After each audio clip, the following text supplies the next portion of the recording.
आम्हाला दाखवा, तर ते आज या व्हिडिओमध्ये सांगणार आहे. सगळ्यात प्रथम आपल्याला आपली देवपूजा करून घ्यायची आणि त्याच्यानंतर गणपती बाप्पाच्या अभिषेकाला सुरुवात करायची. तर आपल्याला 2 दाणे अक्षदा घ्यायचे आहेत आणि त्या बाप्पांच्या चरणी व्हायचे आहे, म्हणजे त्यांना आव्हान करायचं आहे की अभिषेक आम्ही करत आहोत. मूर्तीवरती 2 दाणे अक्षदा व्हायला गेल्यानंतर ती मूर्ती जी आहे ती आपल्याला ताम्हणात घ्यायची आहे. जर तुमच्याकडे अभिषेक पात्र असेल तर तुम्ही ते लावून अभिषेक करू शकता किंवा तुम्ही पळी पेल्याने देखील करू शकता. आणि जर तुमच्याकडे पळी पेला पण नसेल, तुम्ही स्टीलचा ग्लास आणि चम्मच वापरत असणार, तर आपला जो जेवणाचा चमच असतो तो वेगळा ठेवायचा आणि अभिषेकसाठी तुम्ही एक स्पेशल चमच बनवा. आता आपल्याला गणपती अथर्व शीर्ष म्हणून अभिषेकाला सुरुवात करायची आहे. वक्रतुंड महाकाय सूर्यकोटी समप्रभ निर्विघ्नं कुरु मे देव सर्वकार्येषु सर्वदा. श्री गणपती अथर्व शीर्ष. ओम भद्रं कर्णेमि शृणुयामदेवा भद्रं पक्षमाक्षभिर्यजत्रास्त्रिय अंगितष्टुवासं तनोभिः विषं देवहितं यदायु. ओम स्वस्ति न इंद्रो वृद्धश्रवा स्वस्ति न पूषा विश्ववेदा स्वस्ति नक्षत्रो अरिष्टनेमि स्वस्ति नो बृहस्पति ददातु. ओम शांती शांती शांती. ओम नमस्ते गणपतये. त्वमेव प्रत्यक्षं तत्त्वमसि, त्वमेव केवलं कर्तासि, त्वमेव केवलं धर्तासि, त्वमेव केवलं हर्तासि, त्वमेव सर्वखल्विद ब्रह्मासि. त्वं साक्षादात्मासि नित्यं द्रुतं वचिं सत्यं वच्मि अवतत्त्वमाम् अवक्तारम् अवस्रोतारम् अवदातारम् अवधातारम् अवानुचान् अवशिष्यम् अवपश्चातात अवपुरस्तात् अवतरातात अवदक्षिणातात अवचोर्ध्वातात अवधरातात सर्वतोमा पाहि पाहि समन्तात्. तं वाङ्मयस्तो चिन्मयतो आनन्दमयस्तो ब्रह्ममयतो सच्चिदानन्दो द्वितीयोऽसि. त्वं प्रत्यक्ष ब्रह्मासि, त्वं ज्ञानमय विज्ञानमयोऽसि. सर्वजगदिदं तत्त्वजायते सर्वजगदिदं तत्त्वतिष्ठति सर्वजगदिदं तैलमैषति सर्वजगदिदं तै प्रत्येति. त्वं भूमिरापो नलो नीलो नभां. त्वं चत्वारि वाक्पदानि.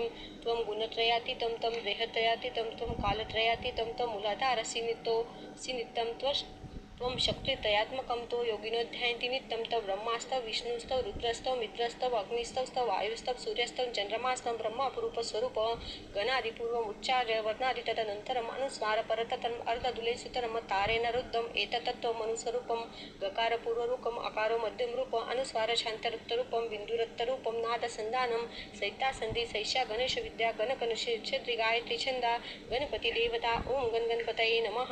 ओम एकदन्ताय विघ्नय वक्रतुंडाय धीमहि तन्नो दन्ति प्रचोदयात्. एकदन्त चतुर्हस्तं पाशमकुशधारिणं रन्दचवरदं हस्ते बिभ्राणं मूषध्वजं रक्तलम्बोदरं शूर्पकर्णकं रक्तवाससं रक्तगन्धानुलिप्तांग रक्तपुष्पैः पूजितं भक्तानुकंपिन देव जगत्कारण्याचमच्युतम् आर्यभूत सृष्टियादे प्रकृते पुरुषात् परम् एवं ध्यायन्ति यो नित्यं स योगी योगिनो वरा. नमो रातपतये नमो गणपतये नमो प्रथमपतये नमस्ते अस्तु लंबोदर एकदंताय विघ्ननाशिने शिवसुताय श्री वरदमूर्तये नमो नमः.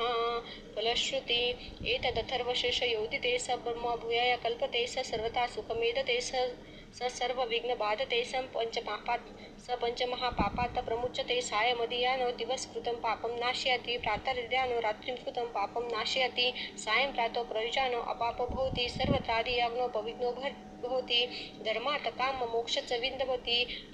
इदम् अथर्वशीर्षं शिष्याय न देयं. यो यदि मोहाद्यासति स पापीयान् भवति. सहस्रवर्तनात् यत् काममदीते तत्तन्नेन साधयेत. अनेन गणपति भीष्यते स वाग्मी भवति. चतुर्थ्यामनुसंजप्ति स विद्यावान् भवति. इत्यर्थवर्णं वाक्यं ब्रह्माद्यवर्णं विद्यात् न वेति कदाचिनेति. यो दुर्वाकरजति स वैष्णवो भवति. यो लाजरजति स यशवान् भवति. स मेधवान् भवति. यो मोदक सहस्रेण यजति स वाञ्छित फलं न वाप्नोति. य साज्य सम्मि दुर्यजति स सर्वलप्ते. अष्टो ब्राह्मणान् सम्यग् ग्राहयित्वा सूर्यवर्चस्वी भवति. सूर्यग्रहे महानद्या प्रतिमा सन्निधो वा जप्त्वा सिद्धमन्त्रो भवति. महाविघ्नात् प्रमुच्यते महादोषात् प्रमुच्यते महापापात् प्रमुच्यते. स सर्वविद्वती य एवं वेद इत्युपनिषदम्. ओम भद्रं कर्णेमि शृणुयामदेवा भद्रं पक्षमाक्षभिर्यजत्रा श्रियङ्गितष्टुवासं तनोभिः देवहितं यदायु. ओम स्वस्ति न इंद्रो वृद्धश्रवा स्वस्ति न पूषा विश्ववेदा स्वस्ति नक्षत्रो अरिष्टनेमि स्वस्ति नो बृहस्पति ददातु. ओम सहनावतु सहनो भुनक्तु सह वीर्यं कर्मावहै तेजस्विनावधीतमस्तु मा विद्विषावहै. ओम शांती शांती शांती. तुम्ही जर एकदाच अथर्वशीर्ष म्हणून अभिषेक करत असणार तर तुम्ही फलश्रुती पण वाचा, पण जर तुम्ही 11 वेळा म्हणून अभिषेक करत असणार तर तुम्हाला फलश्रुतीने वाचायची आहे. पहिल्यापासून तर फक्त वरद मूर्ती नमो नमः हा जो शब्द इथपर्यंत वाचायचा आहे. 11 वेळा वाचल्या गेल्यानंतर 11व्या वेळा तुम्हाला फलश्रुती वाचायची आहे. अभिषेक झाल्यानंतर आपली मूर्ती स्वच्छ पुसून घ्यायची आणि देवघरात तिच्या जागेवरती ठेवून द्यायची आहे. त्याच्यानंतर मूर्तीची आपल्याला पंचोपचार पूजा करायची आहे. अष्टगंध लावायचा आहे. श्रीमन महागणाधिपतये नमः चंदनम समर्पयामी. अक्षता व्हायच्या आहे. श्रीमन महागणाधिपतये नमः अक्षताम समर्पयामी. हरिद्रा कुंकुम सौभाग्य द्रव्यानी समर्पयामी. फुलं असेल तुमच्याकडे तर फुल व्हायचंय. श्रीमन महागणाधिपतये नमः ऋतू कालोद्भव पुष्पम समर्पयामी.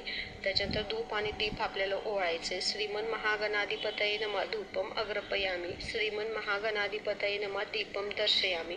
अशा पद्धतीने जे आहे आपल्याला पंचोपचार पूजा करून घ्यायचं आहे. नैवेद्य दाखवायचा आहे.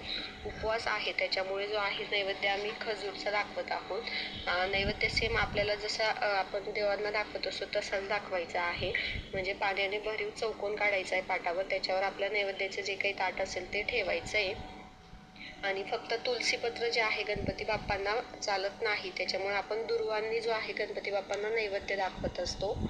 तर पाण्यात दुर्वा बुडवायचे आणि 3 वेळा गायत्री मंत्र म्हणून त्या दुर्वा नैवेद्याभोवती फिरवायच्या आहे. त्याच्यानंतर आपल्याला त्या दुर्वा ज्या आहेत त्या गणपती बाप्पांना वाहून द्यायच्या आहेत. तुमच्याकडे जर गणपती बाप्पांचा साज असेल म्हणजे त्यांचा टोप हार वगैरे तो तुम्ही त्यांना घालून घ्यायचा आहे. इथे आम्ही नैवेद्य कसा दाखवणार आहे ते दाखवतोय व्हिडिओमध्ये. पाण्याने भरीव चौकोन काढला, त्याच्यावरची नैवेद्याची डिश ठेवलेली आहे. ओम तत्सवितुर्वरेण्यं भर्गो देवस्य धीमहि धियो यो न प्रचोदयात्. ओम प्राणाय स्वाहा. ओम अपानाय स्वाहा. ओम व्यानाय स्वाहा. ओम उदानाय स्वाहा. ओम समानाय स्वाहा. ओम ब्रह्मण्यमृतत्वाय स्वाहा. तर त्याच्यानंतर तुम्हाला 21 दुर्वांची जोडी घ्यायची. जर नसेल तुमच्याकडे दुर्वा तर तुम्ही हातात थोडेसे अक्षता घ्या आणि गणपती अथर्वशीर्ष आणि त्याचसोबत संकटनाशन गणपती स्तोत्र जे आहे ते बोला आणि जे काही दुर्वा किंवा अक्षता असतील ते गणपती बाप्पाला वाहा. तर ही सेवा आपल्याला चतुर्थीची सेवा म्हणून करायची आहे. आणि संध्याकाळी जसं आत्ता आपण नैवेद्य दाखवला तसं संध्याकाळी तुम्हाला मोदकांचा नैवेद्य गणपती बाप्पाला दाखवायचा आहे आणि संध्याकाळी मोदक खाऊनच आपला उपवास सोडायचा आहे. श्री स्वामी समर्थ.